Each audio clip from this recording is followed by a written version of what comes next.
Broadcasting live from the Business RadioX studios in Atlanta, Georgia, it's time for Atlanta Business Radio. Brought to you by OnPay.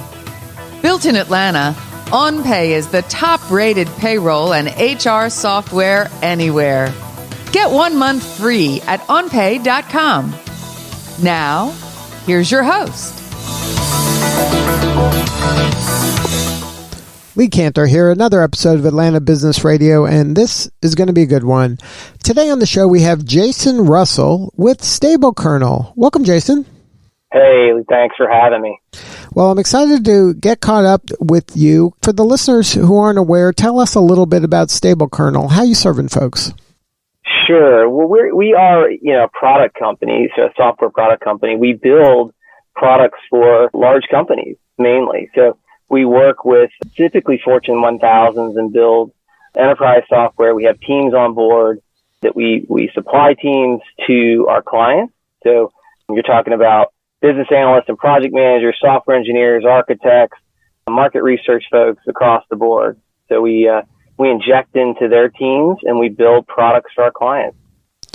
So take me through kind of one of the scenarios that a client of yours was having.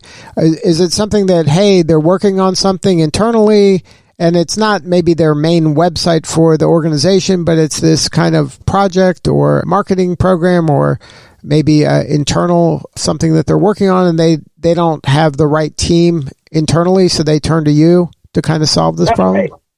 Yeah, that's right. So many clients we work with, software isn't their number one priority, right? I mean, obviously software is a big component of the business, but for instance, they make hamburgers or brew beer. So for instance, we created a piece of software for a brewery, a pretty large brewery, where it connects and visualizes data for them so they can actually ensure quality across the board. So if you pick up a beverage, it has the same taste across the board, and they're able to look at various pieces of data to analyze that. So again, they would hire us to be a custom development shop. So what we do typically is we come in and we build custom software for different companies. And at times we would inject people, like for instance, we might inject developers, software engineers onto teams to work inside of other teams at these big companies. But at other times we would actually be the product team for these companies. So we would drop in and build, like, say, a greenfield product. So they might come to you with hey, we have this problem to solve. We don't know the first thing on how to solve this. Is it even possible to solve it with a software solution to kind of figure out a way to tie all this data and all this information together to help us execute on something? So they may not even have it fully fleshed out, and you can help kind of mold it into something that's doable? That's right. We have different product journeys. So it may be a company that actually has a unique problem and they haven't built anything, right? So we may start out with market research. It may be a company where we drop in somewhere in the middle where they've got a product. Perhaps they're having some challenges. Perhaps they're trying to grow the product. They're trying to reach more people. So they would hire us to come in and enhance that, perhaps pick up more velocity, more quality.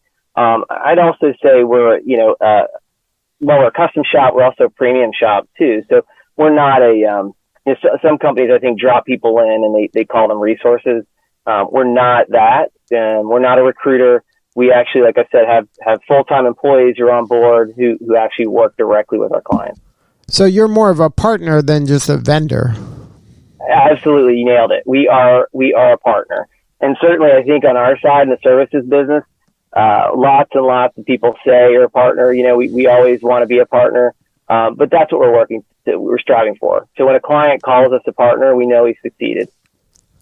So now once you start working with them, is this one of those things where they're like, wow, this worked great over here. Maybe they can help us over there. And then all of a sudden now you're doing multiple projects within the same company? Totally. And that's you nailed it. Most of our engagements, right, at our size, we're 75 or so full-time people. So we're not a massive company. So we would typically drop in a few people depending on the services needed. And then we grow those teams and then we go sideways. So like you said, they have other products, other needs. And that's certainly the best way, right? From a referral perspective, there's nothing better than that inside of a company. So, for instance, we've got several clients we're working with now where we're building multiple products for them. So how has this kind of job climate impacted you, or has it made you that much more attractive for talent because you're able to kind of give, I would imagine, your workers a variety of things to work on? Yeah, I mean, so like, for instance, the pandemic specifically has changed things dramatically. But I would say overall, I mean, costs have gone up, right? I mean, especially in software development, software engineering. I'm sure you know this, that I haven't seen, salaries go up like this in any industry. And I've been in business for nearly 30 years. I've never seen it like this. So the demand is super high. And what we're able to offer companies is, again, a unique culture. We've built a great culture, and we've got incredible retention. So our retention enables us to have that product knowledge that these companies need. So we act like a partner. We act basically as full-time employees inside of these companies. So what do you need more of right now? Are you looking for more talent? Are you looking for more clients? Well, I also sit on the new business side, so I'd always say we need more clients. Our head of engineering might say we don't need more clients right now, but we always want more clients. I think it's double-edged, right? I mean, obviously, as you bring on new clients, you need more people. We always have the hiring sign on. We're constantly hiring. I think we've hired nearly 30 people this year. So we're always looking for new software engineers, for business analysts, QA folks, market research folks. So we're really looking across the board. And from a client perspective, as I mentioned earlier, I mean, we typically swim in deeper waters, for our size. I think a lot of these large companies now, a lot of these Fortune 500s have been burned by a lot of the bigger consultancies. And as a smaller shop, right? And some people say boutique. I'd say we're just a smaller services company. I think, again, we're more nimble. We're able to move around more effectively. We don't come in and drop in and say you need 50 people on this team. So I believe we offer something a bit different than, say, some of the bigger consultancies do. Now, is your work primarily in Atlanta, or now kind of the world's your oyster? Yeah, I mean, most of our work, many of the companies we work with do have offices in Atlanta. They might not be based solely in Atlanta, but they've got offices in Atlanta. But as you said, I mean, things have changed so much that it really doesn't matter. I think we have people in 12 or 13 different states at Stable Kernel. We also, of course, have well over 40 people that are local that are full-time employees here too. So while it has changed dramatically in terms of the landscape, we can work with anyone, anywhere. We've got clients out west and the north. We also have nearshore partners we work with too. So none of that seems to matter anymore, of course, having had thousands of virtual calls over the last 2 years. Now, any advice for the companies out there, maybe the ones that are like you, maybe under 100 employees, that have a combination of in-the-office folks as well as some remote people around the country? How do you kind of maintain that culture and attract the right person, especially when they're not kind of living close by the main office? Yeah, I mean, listen, I again, been in business, around business for a long time. I just believe culture wins out over everything. And I think if you have a strong culture, strong values, and we live those and breathe those every day, I believe that's the way you retain employees. We are very transparent. Our core values are out in front of everyone all the time. So I think operating from a very transparent perspective, where the company's going, laying those goals out for folks. And again, for us, I mean, whether you live in Michigan or Tennessee or Georgia, it doesn't matter. You're going to get the benefit of all those things. So, for instance, we have learning allowances we give our employees so that they can go to various conferences for higher education. We do lots of things internally, we call them Fundamental Fridays, where we've got strategic meetings we set up to be able to share information internally. We do all those things, and that's something I would suggest to anyone or any company that's trying to grow. Focus on your people. When your people stay, it creates that consistency that you want on these accounts. And again, our company's thriving, but also our clients are thriving as well. Now, any advice for those kind of enterprise level companies out there in terms of how should they be keeping up with the the advancing technology that's constantly evolving, that's changing. It always seems like there's a new, better thing out there that if you're not on it, you're missing out. Yeah, I mean, I think from our perspective, I think omni-channel is more important than ever. Companies are relying on technology to give their clients the same experience regardless of where they're traveling. So, I mean, this means like remote and online avenues have to be stronger, easier. I think there's also more demand for data science and machine learning. We're seeing that elastic approach from all cloud to hybrid cloud is again trending back to all cloud. So I think those are some things that I would encourage some of the larger enterprises to focus on. And also, again, attracting talent's hard. So keeping that in mind, right? I mean, the salaries for IT, the IT industry in general is just rising for the foreseeable future. If you look at the trends and the data out there, these things aren't staying put. They're just continuing to go up. So I think you have to be really diligent about the people you hire, ensuring their skills are real and reliable. For instance, we've got an amazing hiring process here. It's very difficult to get a job at Stable Kernel. And I think that's really, really important. Now, do you think it's one of those things where the salaries are going to go so high it's going to force organizations to lean more in AI and automation and kind of machine learning and automate their way out of this hiring situation? Yeah, I mean, I think that's certainly possible. I don't see that, in the near future. I think there are plenty of jobs to be had that require hands on keyboards to actually do that work. And certainly where jobs go away, there are new opportunities that are always created. But absolutely, I mean, machine learning, like as I mentioned earlier, data science, AI, as you've probably seen, the advances are amazing. I mean, what we were doing 10 years ago versus today is just, is jaw dropping. So certainly there are going to be more and more opportunities there, I think, but I don't see that, affecting the job market. In terms of salaries, yeah, I think I don't think they're spinning out of control. But I do believe that at some point they probably have to calibrate a bit. But probably the market was due for a correction on the salary side as well. And we're seeing that. And to be honest, most of our clients are quite happy to pay for that talent.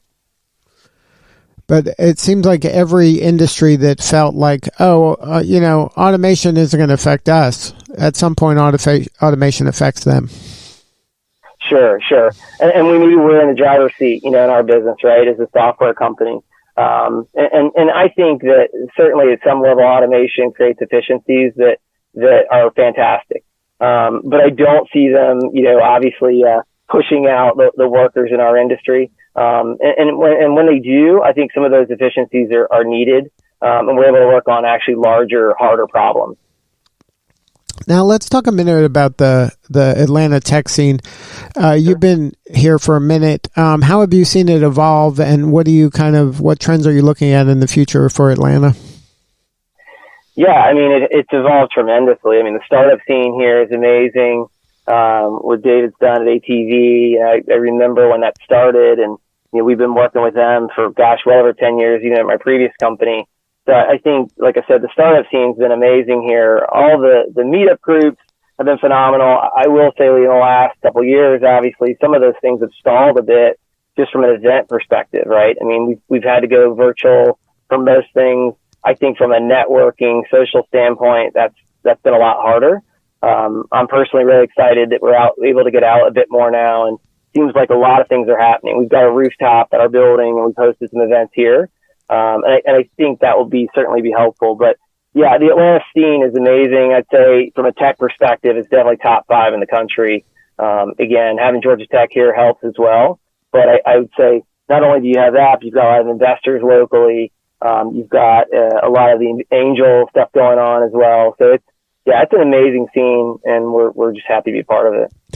Now, maybe when you started the tech scene, there was a lot of the investors were kind of coming from a real estate background or developer background. Are you seeing more and more people who are having successful exits kind of hang around Atlanta and reinvest in? You mentioned David coming as an example of somebody who did just that, but are you seeing more and more people do that as well?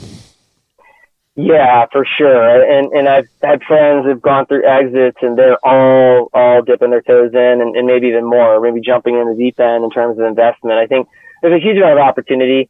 What we're seeing, a lot of folks are investing in multiple efforts now. And honestly, I'd say that it's a lot easier to get involved now. I think 10 years ago, it was more difficult for people like me, perhaps, to get invested, or to invest in some of these companies. And now it's a small environment. I mean, while Atlanta's a big city, from a software perspective, we run into the same people often. So as far as getting funded and things like that, from my perspective, I think it's a lot easier. And again, I think that's a good thing. Now, what do you think this ecosystem needs more of?